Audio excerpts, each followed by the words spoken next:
सरगम के सितारे।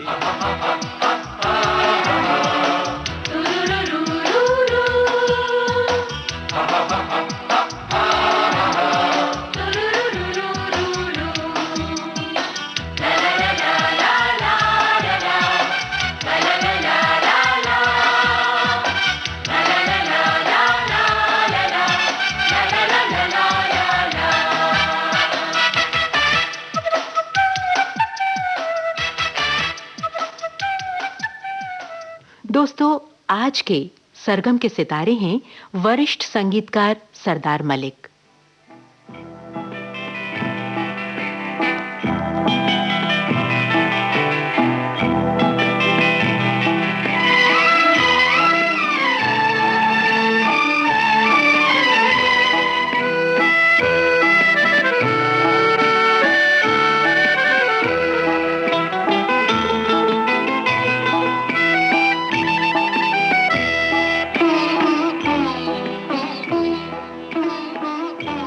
सभी सुनने वालों को हमारा नमस्कार। दोस्तों, बात जब सरगम की चलती है, फिल्मी गीतों की चलती है, तो ज़हन में उसकी वादियों में बहुत सारे मीठे गीतों की अनुगूंज सुनाई देने लगती है।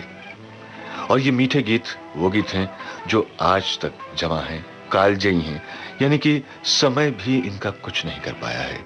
गीतों की जब हम बात कर रहे हैं, धुनों की मेहंदी रचाने वाले, इन गीतों को खूबसूरत बनाने वाले, तराशने वाले ऐसे बहुत सारे संगीतकार हैं जो हमारे बीच में नहीं हैं।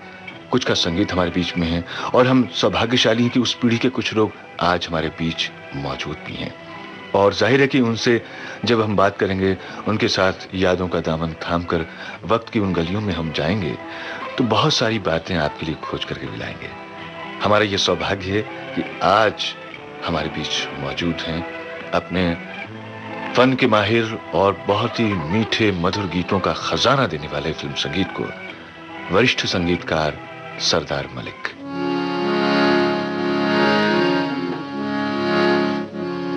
सारंगा तेरी याद में नैन हुए बेचैन हो, सारंगा तेरी याद में नैन हुए बेचैन हो, मधुर तुम्हारे मिलन बिना दिन कटते नहीं रहे हो, सारंगा तेरी याद में। वाह वाह वाह, बहुत खूब, बहुत खूब। सरदार मलिक साहब, हम अपनी ओर से, अपने तमाम सुनने वालों की ओर से, और वो हमारा श्रोता वर्ग जो कितने दशकों से आपके संगीत का आनंद उठाता रहा है, इस वक्त जो रेडियो पर आपका प्रोग्राम सुनने जा रहा है, उन सब की ओर से आपका स्वागत करते हैं विविध भारती के स्टूडियोज में और अपने इस प्रोग्राम में। Thank you very much. हम चाहेंगे कि आप क्यों ना अपने इसी गाने के बारे में हमें कुछ बताइए। ये गाना कब, कैसे कंपोज किया आपने, ये फिल्म कैसे मिली आपको? ये गाना, इसमें सबसे खूबसूरत चीज़ एक है कि जिसने गाया वो भी उतना ही बड़ा आर्टिस्ट था कि जिसकी आवाज़ में 5 से 6 अगर बांसुरी एक साथ छेड़ी जाएं, मिडिल एक्टिव और नीचे के सुर और ऊपर के सुर की एक साथ, तो वो एक आवाज़ बनती थी। उसका नाम था मुकेश। उन्होंने कहा, मलिक साहब मैंने बहुत अच्छे गाने गाए, लोगों ने पसंद भी बहुत किए, लेकिन हर एक ने कहा कहीं ना कहीं आप फीके पड़ते हैं। ये उनके अल्फाज हैं, मेरे नहीं। मैंने कहा अगर आप मेहनत करें, देखो उस ग्रेट आदमी की कहना, जी मैं करूँगा, तो आप 10 से लेकर 12 बजे तक मेरे पास रोज़ाना इस कुटिया में आके बैठी है। 1 मंथ आप बिलीव करिए कि वो इंसान मेरे पास बैठा। जिस वक्त वो गाया और मैंने सुना, 25वां टेक था उसका, जिस वक्त उसने, मैंने ओके कहा, और हर वक्त ये पूछता था क्यों कोई कसर तो बाकी नहीं, हंसता था साथ, सिर से नीचे तक पसीने से शरबूर था, लेकिन वो हंसी कायम थी। आज कौन सा इंसान ऐसा आपको मिलेगा जो कि 25वें टेक के बाद कहे कि आपको पसंद आया? आप तो कोई नहीं कहेगा कि मैं फीका पढ़ता हूँ।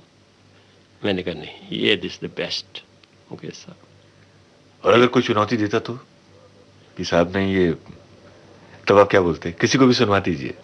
ये डेफिनेटली बड़ा सा बड़ा उस्ताद को सुनाइए और उससे कहिए, सरदार मल कहते हैं कि कहाँ फीका पड़ा आप उसमें बताइए, उसको सहन करेंगे और आपकी इज्जत करेंगे अगर कहीं आप गलती निकाल लें, क्योंकि गलती निकालना कोई बुरी बात नहीं, इंसान को आगे बढ़ाने का एक जुज़ है ताकि इंसान और तरक्की करे। ये खान साहब अलाउद्दीन कहते थे। उस्ताद अलाउद्दीन खान साहब की बात आपने की है, तो उनके बहुत सारे जो शिष्य जिन्होंने बहुत नाम कमाया अंतर्राष्ट्रीय स्तर पर, और जैसे कि अली अकबर खान खान साहब और अभी बेस्ट अवार्ड विनर रविशंकर जी, ये उनके रियल शिष्य हैं। मैं तो दूर से बैठे चन्नामत लिया जो मुझे मिला, जिससे मैं अच्छा गाने बना सकता हूँ बस। खैर ये तो आपका बड़प्पन है। मैं अब उसी का जिक्र चाहूंगा कि पंडित रविशंकर के बड़े भाई पंडित उदय शंकर, जिनकी एक संस्था और अल्मोड़ा में Uday Shankar India culture centre, जी, वहाँ बहुत बड़े बड़े इंसान आए, बहुत ही बड़े बड़े इंसान। कौन कौन? जैसे नेहरू साहब भी आए उधर, उनकी दो भतीजी हैं तारा रीटा पंडित, वो उधर थी। सर श्री राम की पोत्री हैं गुरुदत्त साहब। हाँ हाँ, ये मेरे कमरे में रहते थे। अच्छा, हाँ जी, हम दोनों इकट्ठे थे। क्या बात तो है। मुझे गाने का शौक था, हाँ। और वो पढ़ने का शौक था उन्हें, तो बुक्स रात दिन। वाह। वो कहते कैसे करें मलिक, आवाज से मुझे कंसंट्रेशन नहीं होता। मैंने कहा एक दिन तुम सो जाओ और एक दिन मैं सो जाऊं। और इतना आप हैरान होंगे कि उस इंसान के अंदर जो आर्ट था वो उसी वक्त से जाहिर हो गया था कि ये आदमी कभी बहुत बड़ा काम करेगा। अच्छा, सुना कि वो भी वहां डांस सीखने आए थे? Dance, first class dancers. जब अल्मोड़ा में एक शैडो प्ले बना तो उनको राम का रोल दिया गया, उन्होंने वो भी निभाया। और सबसे बड़ी ये थी कि वो हर एक इंसान से मोहब्बत करना जानते थे। जो चीज़ गुरुदत्त के पास है वो कोई भी मांग सकता है, ये मशहूर था बच्चों में। लेकिन मलिक साहब, मैं आपसे जानना चाहूंगा, आप तो संगीत के नाम से जाने जाते हैं, लेकिन आप अल्मोड़ा क्या सीखने गए थे? अल्मोड़ा में मैं गया, कपूरथला के महाराज जो थे उनके सामने एक दिन एक छोटा सा बच्चा कूद जाता है। वो कहते हैं देखो इतने मिलिट्री वाले फोर्स ये मेरे साथ था, कोई गोली मार देता तुम्हें। मैंने कहा जी मैंने बहुत कोशिश की आपको मिलने की, ये सेंटर है जिसमें काफ़ी अच्छी फीस देनी पड़ती है और अच्छे अच्छे लड़कों को उसमें जगह नहीं मिलती। मुझे खुशकिस्मती से ये लेटर आ गया है, इसलिए आप मेरी मदद करिए और मुझे वहाँ तक पहुँचाइए। अच्छा, मैं भी म्यूज़िक में था, लेकिन खान साहब हमेशा कहते थे अगर तुम म्यूज़िक के अंदर बैठे और प्रॉपरली सीखे तो तुम भी एक उस्ताद बन जाओगे। लेकिन जो मुझे स्कॉलरशिप मिली थी वो थी सिर्फ डांस की। अब उसको महाराज को मैं जुटला नहीं सकता था। और उदय शंकर जी भी इतने मेहरबान थे मुझ पर कि कभी कभी जब उनकी तबीयत कुछ ऐसी होती थी, जैसे नैनीताल में हुई, तो उन्होंने मुझे कहा कि डांस कर दो एक, तो मैंने कर दिया। लोगों ने वो पसंद किया, सोलो डांस। सोलो डांस का बहुत कम लोगों को मिलता था, तो मेरी किस्मत थी। और बॉम्बे जब मैं पहुंचा अल्मोड़ा से, तो हमारी अब मोहन सैगल की जो गुफ्तगू ये थी कि सबसे बड़े डांस कंपोजर हम बनेंगे, डांस कंपोजर बनेंगे। और ये डांस की जो स्टाइल है ता थे था, इसको उठाएंगे, बैले की फॉर्म में लेके आएंगे। एक फिल्म थी नाना भाई भट्ट की, जो कि महेश भट्ट के फादर हैं। उस फिल्म का नाम था 40 करोड़। वो फिल्म हिंदुस्तानियों पे बनी, उसका थीम ही ये था। उस थीम को लेके हमने एक कंपोजिशन दी, वो था टॉय डांस, कठपुतलियों का नाच। तो वो आइटम बहुत पसंद किया गया और हम वर्ज ऑफ इतना थे कि हमारे बहुत ऑफर्स आने शुरू हुए डांस कंपोजिशन का, क्योंकि उस टाइम तय सोलो डांस होते थे, लेकिन एक कंपोजिशन के हिसाब से जैसे आज आप देख रहे हैं, मेरा ख्याल है ये वहाँ से शुरुआत हुई इसकी। तो शुरू में आपने डांस कंपोज किया? डांस कंपोज किया। अच्छा, ये बताइए मुझे कि कौन कौन से डांस सीखे आपने? कथाकली, जो गुरु शंकरन मोदरी टॉप गुरु थे, उनसे सीखा, जो आधे चेहरे से औरत का रोल करते थे, आधे से आदमी का, यानी शिवा पार्वती, इतने बड़े उस्ताद थे वो। कथाकली मैंने कथा देना यानी आवाज़ से बात करना, लेकिन चेहरे से, कथाकली। दूसरा मैंने सीखा मणिपुरी अमोबी सिंह, उसमें खोल का काम बहुत अच्छा होता है। जैसे धागिन्ने धागिन्ने धागे तीन तीन तीन तीन तीन ता तीन तक तक त्रकदिन ते गिन गिन गिन ता त्रकदिन ता गिन गिन गिन ता दिन तीन ता देते गिन गिन, इस टाइप के तोड़े तो हजारों में हमने याद किए थे वो। उसके बाद अब मैं कोशिश कर रहा हूँ, ये बताऊं कि ये अन्नू को कहूं कि इन तोड़ों पे तुम ऑर्केस्ट्रा कंपोज करो। वाह वाह वाह, फिर तो कोई नई बात सामने आएगी। सामने गए तो अन्नू तो अपने लाइट म्यूजिक में बड़ा फेमस है। हाँ। तो व्हाई नॉट दिस। वो तो आपके ऐसे प्रतिभाशाली बेटे हैं जिन्होंने बहुत नाम कमाया। लेकिन हम इस वक्त आपके किसी म्यूजिक के पीस पे बात करना चाहेंगे, किसी गाने के बारे में। तो अब ऐसा है कि इस प्रवाह को तो आगे बढ़ाएंगे बातचीत के, लेकिन उसके पहले हम चाहेंगे कि आप अपनी पसंद का कोई गाना जो है, जिसका इंतजार कर रहे हैं सुनने वाले, कि सरदार मलिक साहब खुद स्टूडियो में बैठे हैं, तो इस वक्त पहले तो हम चाहेंगे कि जो गाना आप सुनवाना चाहते हैं उसका एक टुकड़ा बजा के बताइए हारमोनियम पे, उसके बाद फिर हम उसको छेड़ेंगे।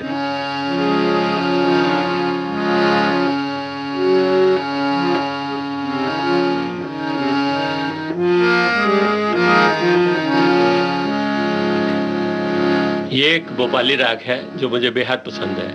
इसमें नी और धा मैंने ज्यादा लगाए हैं, जो कि खान साहब कहते थे कि लगा सकते हैं। इसका सुर है सा रे गा पा दा सा, सा दा पा दा रे सा दा सा।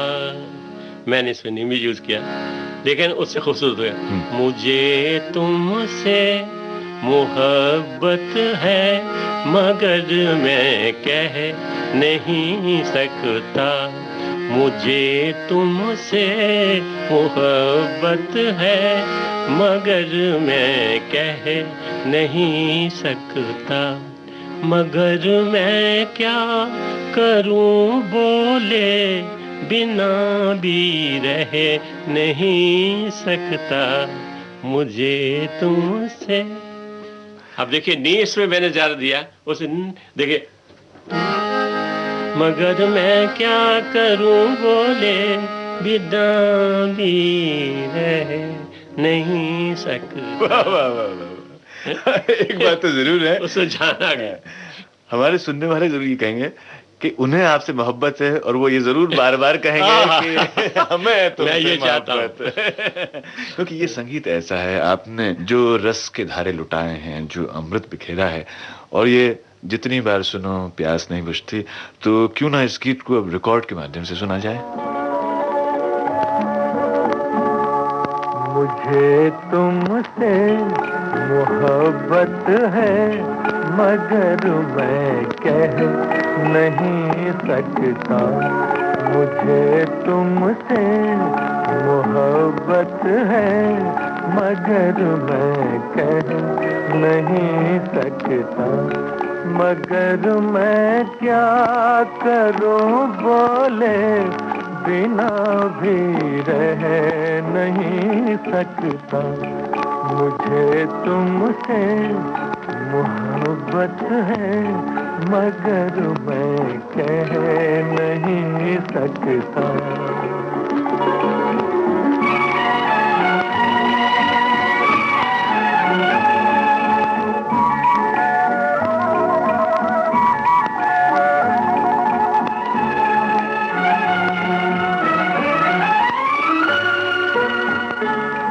मेरे ख्वाबों की शहजादी जहां तुम मुस्कुराती हो,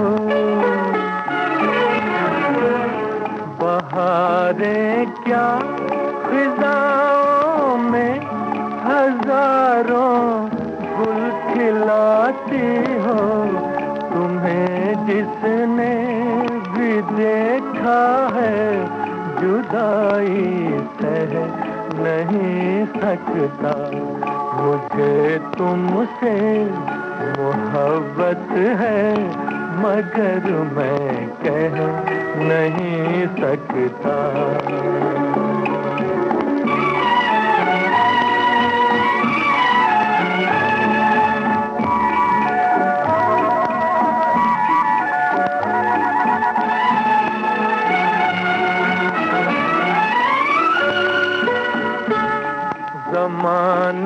लाख बादल बन के छा जाए निगाहों पर,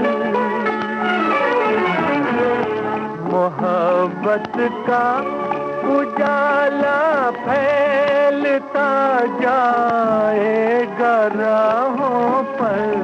मोहब्बत चांद ऐसा है कभी जो कह नहीं सकता, मुझे तुमसे मोहब्बत है मगर मैं कह नहीं सकता।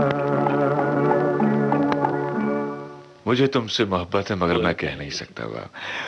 अब ये जो बातें हैं, एक जो गाना जब बनता है, लिखा जाता है, जज्बात जो दिल के पूरी तरह से कागज पे एक लिखने वाला गीतकार उतार देता है, फिर उस गाने में बारीक काम जो होता है सबसे ज्यादा, जो एक म्यूजिक डायरेक्टर करता है कि ये कैसे इसका मुखड़ा आएगा, अंतरा कैसे आएगा, इसके बीच में यहाँ बांसुरी बजेगी तो यहाँ ये पीस आएगा, ढोलक यहाँ बजेगी, ये जो काम है। सुनिए, आज तक मैंने कोई गाना नहीं बनाया जो धुन पे बनाया हो, लिखवाया हो, क्योंकि मेरा ये यकीन है कि जो अल्फाज बोलते हैं अगर उसको आपने ढालने दिया सुरों में तो वो गाना ज़्यादा देर तक नहीं रह सकता।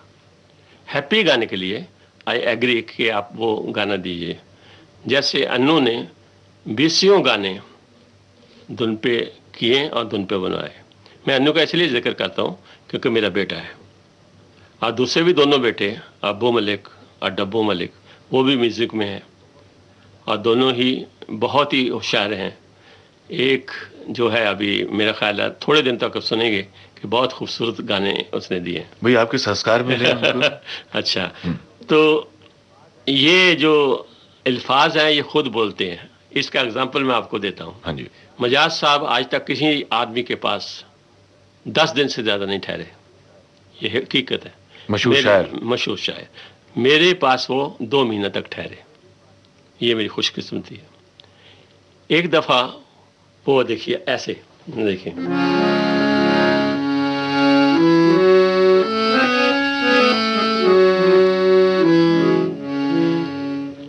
बैठे बैठे बता रहे ये लिख लो, he is used to drink, बहुत पीते थे, लिख लो।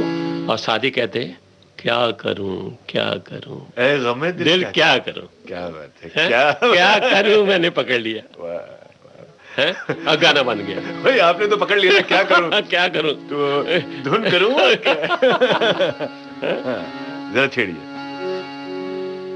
शहर की रात और मैं नाशादो नाकारा फिरूं, जगमगाती जागती सड़कों पे आवारा फिरूं। ऐ गमे दिल क्या करूं, ऐ वहशते दिल क्या करूं, क्या करूं क्या करूं 3 दफा मैंने रिपीट किया। इससे ये गाने में जान आ गई। देखिए ना, क्या करूं ऐ गमे दिल क्या करूं उनकी देन थी। शहर की रात और मैं नाशादो नाकारा फिरूं, जगमगाती जागती सड़कों पे आवारा फिरूं।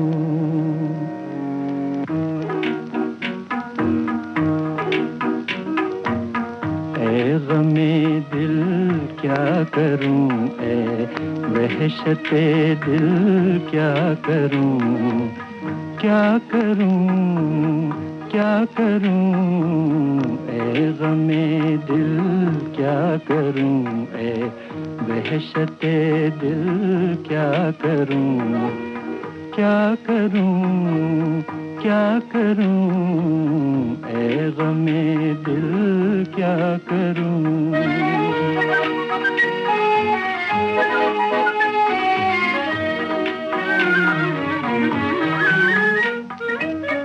ये रो पहली छाँव ये आकाश पर तारों का जाल, ये रो पहली छाँव ये आकाश पर तारों का जाल, जैसे सूफी का तसव्वुर जैसे आशिक का ख्याल। लेकिन कौन समझे कौन जाने जी का हाल। ए गमे दिल क्या करूं ए वहशते दिल क्या करूं। क्या करूं क्या करूं ए गमे दिल क्या करूं।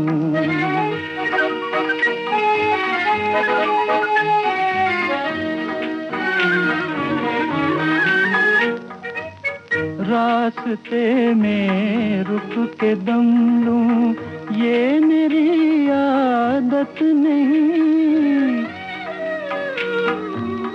रास्ते में रुक के दम लूं ये मेरी आदत नहीं। लौट कर वापस चला जाऊं मेरी फितरत नहीं। और कोई हम नवा मिल जाए ये किस्मत नहीं। ए गमे दिल क्या करूं ए वहशते दिल क्या करूं। क्या करूं क्या करूं ए गमे दिल क्या करूं। लेकिन ये गाना जब हम सुनते हैं तो एकदम कलेजे में जैसे तीर की तरह ये आके लगता है। संगीत जो है वो लड़ी है, वो रेशम की लड़ी है जिसमें हर एक इंसान को, दुनिया के इंसानों को पुरोया जा सकता है। क्यों कि मीठापन आप किसी तरीके से लीजिए। जो आज कहते हैं अच्छा म्यूजिक नहीं, उतनी देर जितनी देर वो डांस करते हैं, म्यूजिक करते हैं, चाहे वो कैसा है, उतनी देर वो बुरी चीजें मारने की नहीं सोचते, उनके मन में आती ही नहीं, आती नहीं। तो ये सबसे बड़ी देन एक। दूसरी, जब आप पूजा करते हैं मंदिरों में जाके तो म्यूजिक आपका सहारा बनता है। अजान देते हैं वहां भी ये सहारा देता है आपको। क्या क्या मैं आप बात कहूँ, शादियां होती तब सहारा देता है, मोहब्बत होती तब देता है, दुश्मनी होती तब भी जंग के गीत भी इसी में बनवाए जाते हैं जिसके मैं खिला हूँ। जिंदगी में बहुत मुश्किल है दुनिया का संवरना, अगेन मजाज तेरी जुल्फों के पेचो खम नहीं। मैं आपसे जानना चाह रहा हूँ कि जिंदगी में तो पेचो खम बहुत सारे हैं। हाँ। और हर इंसान की जिंदगी में वो पेचो खम आते हैं। आपकी मोहब्बत तो पहली डांस रही, लेकिन ये जो म्यूजिक देने का जो सिलसिला है फिल्मों में, ये कब शुरू हुआ आपका? मतलब वहां से एक जगह ऐसी आई थी जब हम डांस के लिए किसी इंसान को डांस करने के लिए लेके गए, और जो कि बहुत बड़े इंसान की बेटी थी, उससे कुछ मिसचीफ किसी से हो गई। और जब मैं और मोहन सैगल उसके घर पहुंचे, उसने मेरे लिए बहुत बड़ा नाश्ता ये वो रखा हुआ, और उसमें एक अल्फाज उसने बोल दिया हम दोनों को कि आप इतने बड़े अच्छे कल्चर सेंटर से आए हैं। ये कुछ रात सुना बेहूदगी कुछ हो रही थी, वो चीज़ ने हमें बहुत टच कर दिया। मोहन ने उस दिन आके नीचे, और मैंने कसम खाई कि हम ये काम नहीं करेंगे जो हमने इतने सालों 5 साल जिस चीज़ की तपस्या की हो, और हर चीज़ में फर्स्ट रहने के बाद मैंने डांस छोड़ दिया। मोहन साल डायरेक्शन में गया, मैं म्यूजिक में आ गया। लेकिन जो भी गाने आपने दिए कि आपको संतुष्टि नहीं होती कि आपने नहीं, मुझे नहीं होती। इसी वजह क्या है कि मैं और कुछ बहुत दे सकता था, यानी सुरों जो मैंने सुनी थी और जिनका जादू मेरे पर। पहले मैं आपको एग्जांपल देता हूँ उस जादू का, देन यू आर आपको पता लगे क्या कहता हूँ मैं। एक दिन एक इंसान जिसका नाम था अली अकबर, शो के अंदर उन्होंने बजाना शुरू किया, सरोद बजाया। जब सरोद खत्म करके ट्रंग किया उन्होंने, दोनों पब्लिक ने तालियां बजा दी कि टाइम इज ओवर। उसने 5 मिनट को 2.5 घंटे में बदल दिया। मैंने कहा कि ये तो ऐसी चीज है कि टाइम को बांध सकता है, तो लोगों के दिलों को कैसे नहीं बांध सकता। आप बिलीव करिए, मैं बड़ापन नहीं कहता, वो गाने तो सभी हिट हुए, लेकिन मेरी जिंदगी में ब्रेक जरूर लग गया कि उसके बाद जब मैं टॉप पे था, सारंगा के 23 गाने हिट थे, मुझे फिल्में मिलने बंद हो गई। वो क्या हुआ कि सर्टेन इंसान जिसमें मेरा कोई कसूर नहीं था, क्लैश से उसका एक कहते हैं कि करे कोई और भरे कोई, वो मुझ पे आ गई। और उसमें मेरे 4 आने कुछ रॉयल्टी थी इस सारंगा में, उसमें जो थोड़ी बहुत आई उससे मैंने अपना गुजारा करना शुरू कर दिया और घर के अंदर छुप गया। मैं किसी के पास जाता नहीं था काम मांगने, जो मेरे पास आते थे उन्हीं से के साथ काम करता था।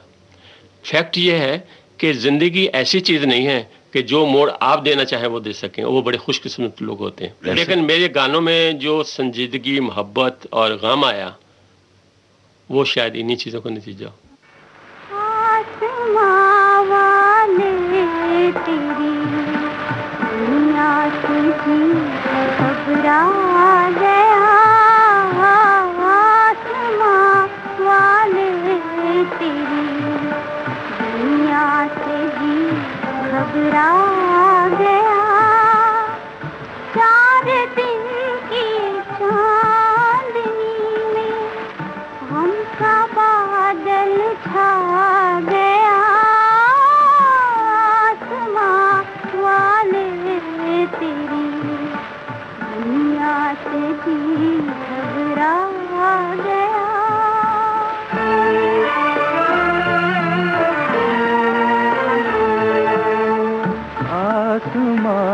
वाले तेरी दुनिया से जी घबरा गया, आसमां वाले तेरी दुनिया से जी घबरा गया, जल गया दिल सोज़े गम से जब कोई याद आ गया, आसमां वाले तेरी दुनिया से जी घबरा गया।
दोस्तों, हम आपको याद दिला दें, सरगम के सितारे कार्यक्रम में आज के सरगम के सितारे हैं वरिष्ठ संगीतकार सरदार मलिक।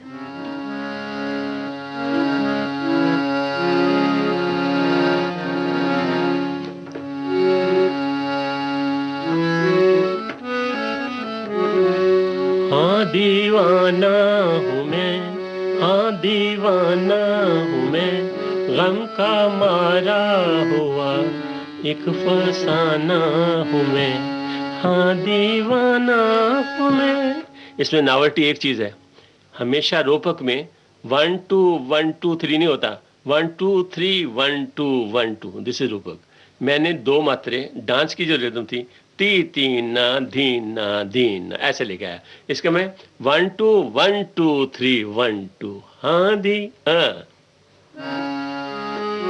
हाँ दीवाना हूँ मैं, हाँ दीवाना हूँ मैं, गम का मारा हुआ एक फसाना हूँ मैं, हाँ दीवाना हूँ मैं।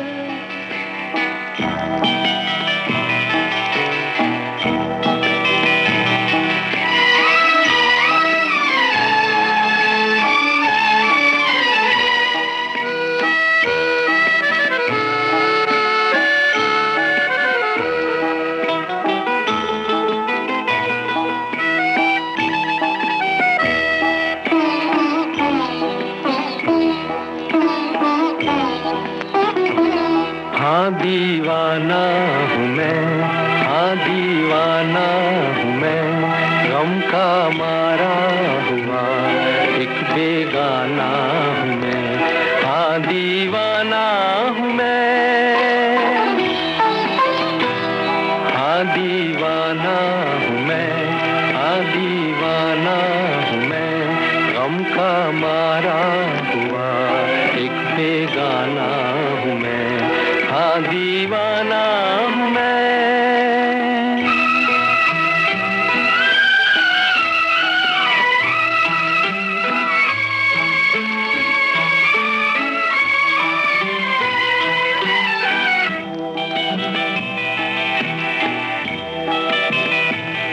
मांगी खुशियाँ मगर गम मिला प्यार में, मांगी खुशियाँ मगर गम मिला प्यार में, दर्द ही भर दिया दिल के हर तार में। आज कोई नहीं मेरा संसार में, छोड़ कर चल दिए मुझको मझधार में। हाय तेरे नजर का निशाना हूँ मैं, हाँ दीवाना हूँ मैं, हाँ दीवाना हूँ मैं, गम का मारा हुआ एक बेगाना हूँ मैं। हाँ दीवाना हूँ मैं।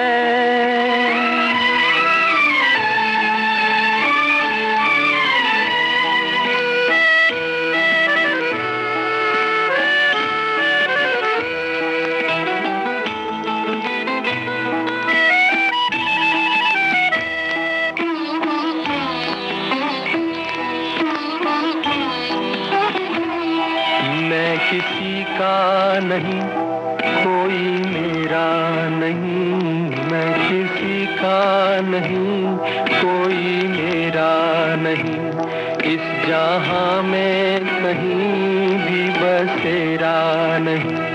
मेरे दिल का कहीं भी अंधेरा नहीं, मेरी शाम का है सवेरा नहीं। हाय भूला हुआ एक फसाना हूँ मैं, हाँ दीवाना हूँ मैं, हाँ दीवाना हूँ मैं, गम का मारा हुआ एक बेगाना हूँ मैं।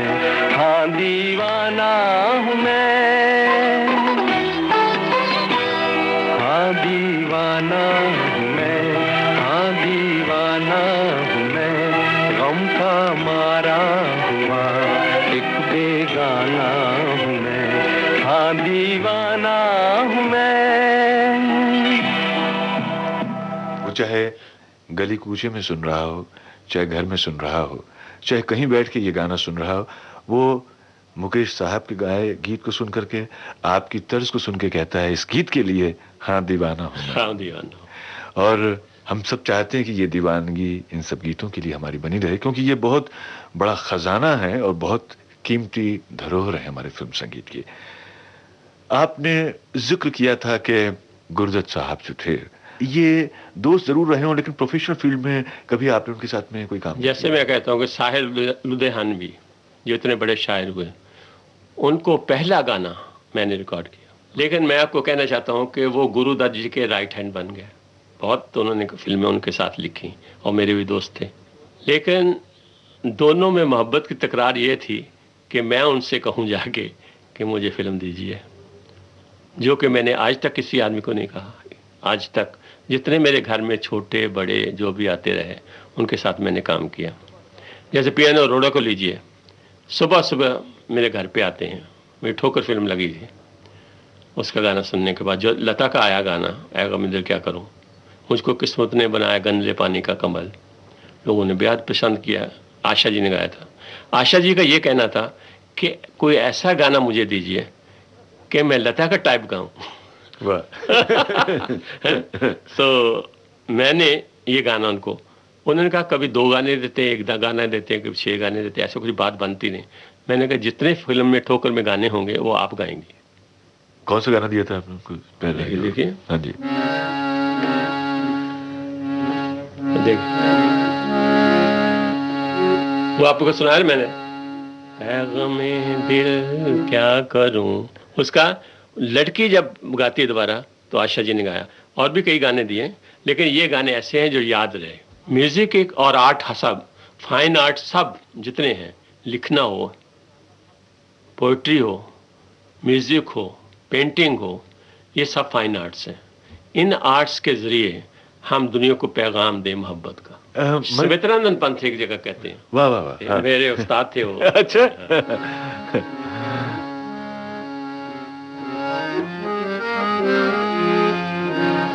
दीप जलाओ, दीप जलाओ, इस दुनिया को स्वर्ग बनाओ, दीप जलाओ, जग को सारे स्वर्ग बनाओ, नैया कला की डूब न जाए, इसको बचाओ, इसको बचाओ, दीप जलाओ।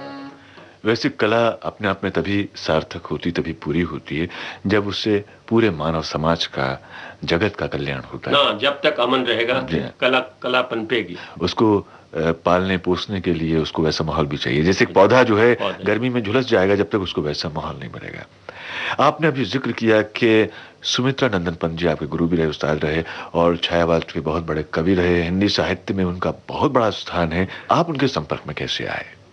वो हमारे सेंटर में आते थे 1 हफ्ता में 1 दिन, जो कि हमें पोइट्री का मीनिंग समझाते थे और ये कहते थे कि पोइट्री जो है, जो कविता है, ये इंसानों को दिलों में जल्दी उतरती है, क्योंकि अल्फाज जो होते हैं चुने हुए होते हैं, और जो प्रोज होती है इसको समझने के लिए बहुत देर लगती है। इसलिए मैंने पोइट्री का माध्यम को आपको सिखाने की कोशिश करता हूँ। इसी तरह डांस में आप जब करें, पोइट्री का जो साथ करिए, यानी गाने का, जो उन्होंने गाने पीछे लिखे थे उनके साथ, बहुत खूबसूरत थे, उससे वो उसमें और रंग आ जाता था। सरदार मलिक साहब, आपके एक गाने की हमने बहुत तारीफ सुनी है और सुना है कि उस गाने के बारे में बड़े बड़े उस्तादों ने कहा कि ये गाना जिस तरह से बनाया गया, इसमें 1-2 जगह ऐसी आपने जादू बिखेरा है, बहुत मुश्किल है। और वो मैं समझा, लिंक लाइन उसकी जो जोड़ती है दूसरे का, वो सुनाता हूँ। पिया कैसे मिलूं तुमसे, मेरे पाँव पड़ी जंजीर, लता जी। पिया कैसे मिलूं तुमसे, मेरे पाँव पड़ी जंजीर, हृदय में अग्नि सुलगे, नैनन से बरसे नीर, मेरे पाँव पड़ी जंजीर।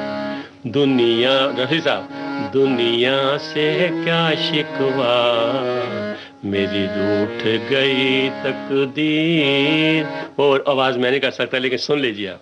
दुनिया से है क्या शिकवा, मेरी रूठ गई तकदीर, लाख जतन कर हार गया, सूझे न कोई तदबीर, मेरी रूठ गई तकदीर। सुनिए जो लाइन लिंक चाहते हैं। फूल मिले कम कांटे ज्यादा, बीज ये कैसा बोया जियो,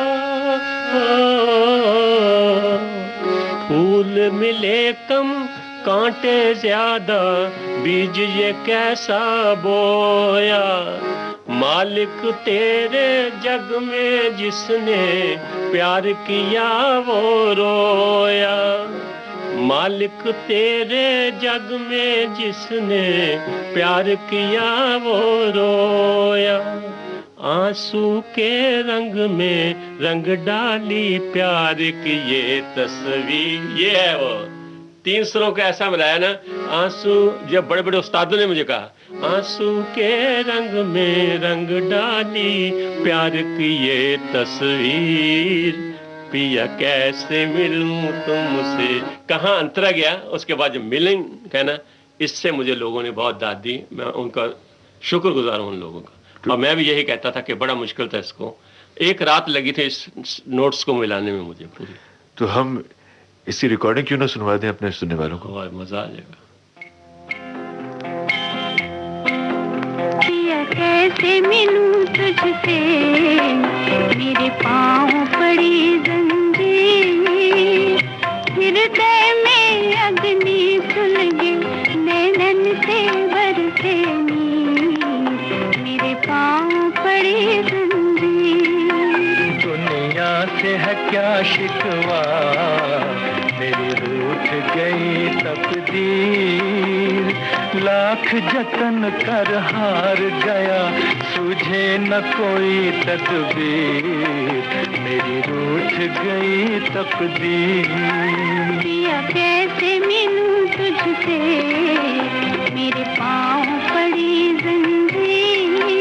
दुनिया से है क्या शिकवा, मेरी रूठ गई तकदीर।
शिकवा, मेरी रूठ गई तकदीर।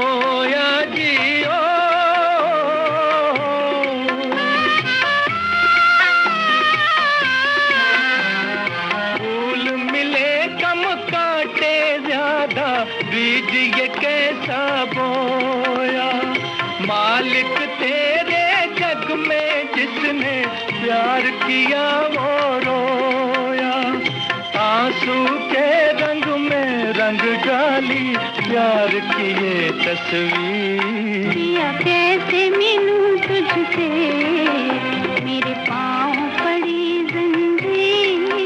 दुनिया से है क्या शिकवा, मेरी रूठ गई तकदीर। सरदार मलिक साहब, हमारा सौभाग्य आपके साथ इस वक्त स्टूडियो में बैठे हैं और हमारे श्रोता जो हैं आपके गीतों से, आपकी मौसीकी से बहुत अच्छे से परिचित हैं, वाकिफ हैं। तो जैसे अभी आपने एक नमूना पेश किया, जब गाना कोई आपके सामने आया कि साहब ये सिचुएशन है और ये हीरो हीरोइन रहेंगे और ये गाना है, तो जाहिर है कि उसको देखने के बाद में आपके जहन में ये बात भी आती होगी कि ये जो गाना है इसके लिए मुफीद रहेगा, इसके लिए सही रहेगा, इसमें ये आवाज़ फिट बैठेगी। करेक्ट, है ना? बिल्कुल सही। तो ये आप तय करते थे या कभी कभी फिल्म डायरेक्टर भी तय करते थे? मैंने एक्चुअली जितना भी काम किया वो आपसे मैंने पहले ही अर्ज किया कि ये मेरी पहले कॉन्ट्रैक्ट में होती थी कि जो इंसान मुझे चाहिए वो मिलने चाहिए, क्योंकि गाना उन्होंने है और मुझे वो जो फीलिंग्स हैं उसको लाना है। तो ये जो इंसान टॉप पे जिनका मैंने नाम लिया, रफ़ी साहब, इतना देवता आदमी और इतना बड़ा सिंगर, ऐसा कॉम्बिनेशन तो मैंने जिंदगी में नहीं देखा। कुछ बताइए उनके बारे में, कोई उनके साथ में आप सुनिए। हाँ जी। अन्नू अपने गाने की रिहर्सल कर रहे थे, मैं पहुंच गया। पहले तो उनकी इतना बड़ा पन के खड़े हुए, उस जो लास्ट दिन थे खड़े होना भी जरा एक हकीकत रखता था। उसके बाद मैं झुक के दिल से उन्होंने उनके पांव छूना चाहा। उन्होंने मुझे गले से लगाया और कहा तुम्हारे दिल में जगह है, दुनिया ने जो दिया तुम्हें मैं देता हूँ, तुम मेरे दिल में रहते हो। ये अल्फाज मैं कभी नहीं बोल सकता कि इतना बड़ा आदमी जिसका मैं पूजा करता था उसने मुझे गले से लगा लिया, वो भी मरने से 10 दिन पहले। रिकॉर्डिंग के दौरान का कोई एक्सपीरियंस है, आप उनको रिकॉर्ड कर रहे हैं और रफ़ी साहब के साथ में कोई बहुत ही नायाब कोई संस्मरण आपके जहन में हो, कोई ऐसी घटना? रफ़ी साहब के साथ मैं जब गाना, एक माँ के आंसू फिल्म थी और उनसे मैं गवाना शुरू किया। चला चल मुसाफिर, चला चल मुसाफिर, कभी तो मिलेंगी मदीने की गलियां, उसी दर पे दी है, उसी दर पे दुनिया, कभी तो खिलेंगी उम्मीदों की कलियां, चला चल मुसाफिर। जब उन्होंने ये जगह ली, चला चल, मैं कह रहा साहब ये जगह तो आप ही ले सकते हैं। कहती नहीं, कंपोजर भी उतना ही बड़ा होना चाहिए जो गाने वाला है। जब तक कंपोजर उसको वो चीज़ें नहीं देगा, कई तो कहता है ऐसे इंसान मैंने देखे हैं कि जो हाथ से समझाते हैं, आप तो गले से समझाते हैं। ये बात सच्चे नाइस गाय कि वो कभी चाहते ही नहीं थे कि उनकी अपनी तारीफ हो। देखिए कमाल की बात बताता हूँ, उन्होंने मुझे भी तारीफ करने का मौका नहीं दिया और मुझे मेरी तारीफ करके निकल गए। ये ऐसा आदमी कहाँ मिलेगा? उनके साथ में आपने घर में रिहर्सल की कभी ये स्टूडियो ना में? जी ना, उसकी रिहर्सल क्या, वो तो कहीं और हो गया। लता में भी यही सिर्फ था, इसमें कोई शक नहीं कि आप गाइए 19 से 21 गाना कर सकती है लता और मोहम्मद रफ़ी। बाकी जितने सिंगर्स थे वो जो इंसान गाते हैं उसका 19 रहता था और बड़ी मुश्किल से 21 बनाना पड़ता था। यानी after singer is a singer, आवाज़ की क्वालिटी ये वो। लेकिन ये मैं कहूँगा कि रफ़ी साहब ने जो भी गाया उसको 4 चांद लगा दिए। मैं मलिक साहब आपसे बहुत संक्षिप्त में जानना चाहूँगा कि रफ़ी साहब की यदि आवाज़ की क्वालिटी की वो उसको कोई ग्रेडेशन देना हो तो किस बात पे आप सबसे ज़्यादा किस बात को इम्पोर्टेंस देंगे उनकी आवाज़ की? वर्सटाइल, एक लफ्ज़ है। इतनी वर्सटाइल आवाज़ किसी की नहीं है। कोई किसी गाने में अच्छा लगेगा, किसी में अच्छा नहीं। लेकिन रफ़ी एक इंसान था जिसकी आवाज़ हर गाने को सूट करती थी। मोहब्बत लीजिए, नात लीजिए, भजन लीजिए, कोई ऐसी चीज़ नहीं जो कि वो उतनी ही खूबसूरती से ना गा सकते हो। आपने रफ़ी साहब की बात की है, रफ़ी साहब का कोई गाना इस वक्त आपको याद आता है श्रोताओं के लिए? इस वक्त तो एक जो गाना याद आ रहा है वो मुकेश साहब का आ रहा है। पहले मैं आपको जो तो 2 लाइनें देता हूँ। जरूर। यह है सलाम मोदी की फिल्म का मेरा घर मेरे बच्चे।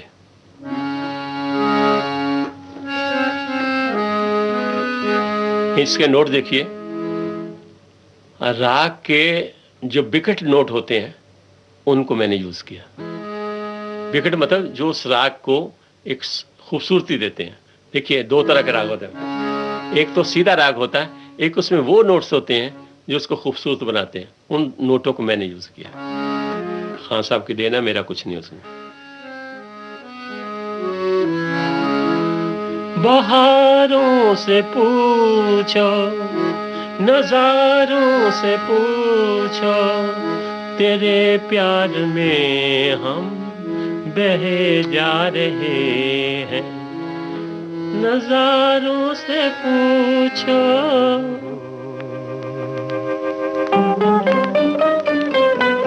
बहारों से पूछो, मेरे प्यार को तुम्हारे तराने हम गा रहे हैं। नज़ारों से पूछो,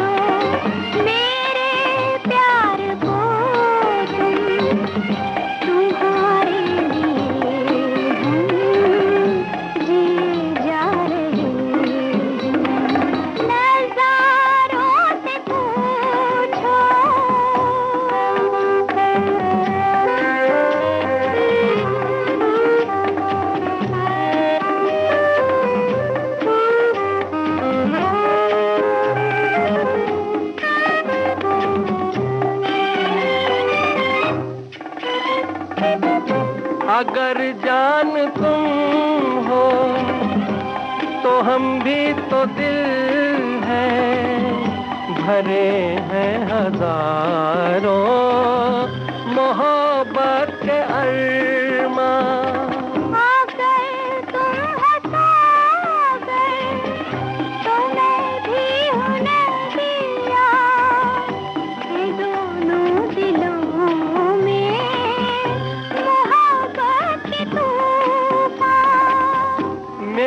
प्यार का तो किनारा नहीं है, तेरे प्यार में हम बहे जा रहे हैं।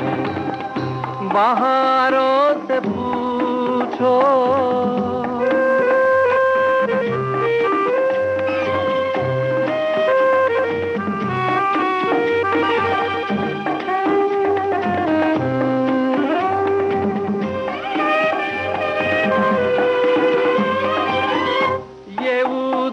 घटाए मस्ती लुटाए, जैसे तुम्हारी शराबी निगाहें। ये ठंडी हवाएं भरती है आहें, समझो इन्हें तुम हमारी सदाएं। फिजाओं में देखो ये बादल नहीं है, ये आंचल तुम्हारे ही लहरा रहे हैं। बहारों से पूछो। आपने एक गाना मुझे याद है कि हेमंत कुमार साहब की आवाज में भी रिकॉर्ड किया है, मैं गरीबों का दिल हूँ वतन की ज़बान। वो उसकी देर तक के एस मुखर्जी को भी मैं बहुत कदर करता हूँ, क्योंकि फिल्म लाइन में उनकी देन सबसे बड़ी ये है जो उनके बच्चों ने नहीं ली लेकिन मैंने ली। वो जो कहते थे मैं घर में आके लिखता था कि क्या कह रहे हैं। उसकी वजह क्या, हर अल्फाज उसका म्यूजिक के लिए, हर चीज़ उनकी डायरेक्शन के लिए होती थी। वो सो ब्रिलियंट है बस। एक गाना कहते हैं कि मलिक, एक गाना है हमारे पास, वो हसल जयपुरी, मेरे अभी साले बेचारे ऑफ हो गए तो वो लाए हैं, सुनाइए। मुखर्जी जैसा आदमी मुझे गाना सुना रहा है, वो ये था। और हेमंत कुमार नहीं गा रहे थे ये। कौन गा रहे थे? ये किशोर साहब। तो मुखर्जी कहने लगे, मलिक तुम इतने अच्छे कंपोज़र हो, ये उनका देन है, मेरा नहीं। इस भारी आवाज़ को और इस तरीके की आवाज़ को तुम इस तरह डालो कि किशोर से गा रहे हो। तो मैंने कहा जी नहीं, आप कोशिश करिए, अगर नहीं हो कैंसिल तो मैं 10 करता हूँ गाने। तब ये गाना बना, ला ला ला ला ला ला ला ला ला ला ला ला ला, हर चीज़ में आवाज़ नशी। और फर्स्ट टाइम ये मिस्टर एस.डी. बर्मन ने मुझे कहा था, फर्स्ट टाइम जो तू गाने के पीछे ला, दिस इज वेरी न्यू। तो जरा उसको छिड़िए ना। मैं गरीबों का दिल हूँ वतन की ज़बां, मैं गरीबों का दिल हूँ वतन की ज़बां, बेकसों के लिए प्यार का आसमां, मैं गरीबों का दिल। मैं गरीबों का दिल हूँ वतन की ज़बां, मैं गरीबों का दिल हूँ वतन की ज़बां, बेकसों के लिए प्यार का आसमां, बेकसों के लिए प्यार का आसमां, मैं गरीबों का दिल हूँ वतन की ज़बां।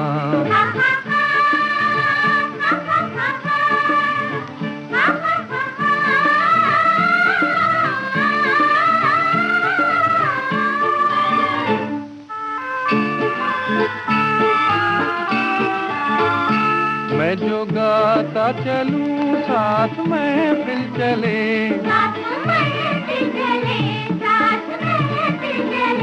मैं जो बढ़ता चलूं साथ मंजिल चले, साथ मंजिल चले, मुझे राहें दिखाती चले, बिजलियाँ मुझे राहें दिखाती चले, बिजलियाँ। मैं गरीबों का दिल हूँ वतन की ज़बां, मैं गरीबों का दिल हूँ वतन की ज़बां।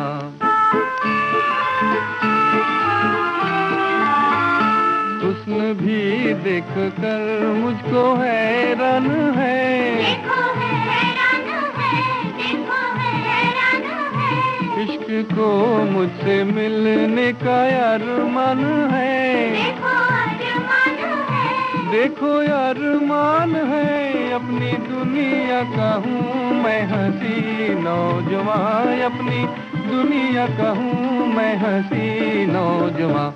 मैं गरीबों का दिल हूँ वतन की ज़बां, मैं गरीबों का दिल हूँ वतन की ज़बां। हा हा हा, हा हा हा, हा हा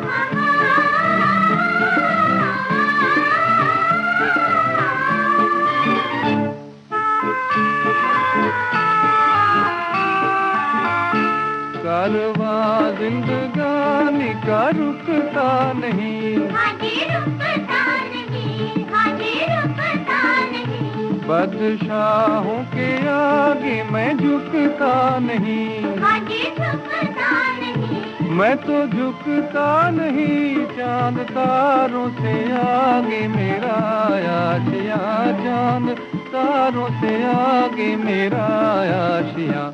मैं गरीबों का दिल हूँ वतन की ज़बां, मैं गरीबों का दिल हूँ वतन की ज़बां।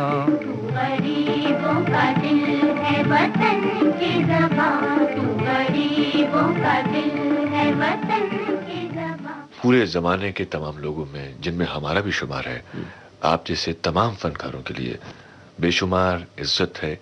और जिस तरह का संगीत आपने दुनिया को दिया है, उसके लिए जमाना हमेशा आपका शुक्रगुजार रहेगा, ऋणी रहेगा। हम तहे दिल से आपका शुक्रिया अदा करते हैं। सरगम के सितारे। आज के सरगम के सितारे थे वरिष्ठ संगीतकार सरदार मलिक। आपसे बातचीत की कमल शर्मा ने। इस कार्यक्रम के निर्माण में तकनीकी सहयोग प्रकाश चौहान ने दिया, प्रस्तुति सहयोग दिया चित्रलेखा जैन ने, और इस कार्यक्रम को आपके लिए प्रस्तुत किया कमल शर्मा ने। सरगम के सितारे।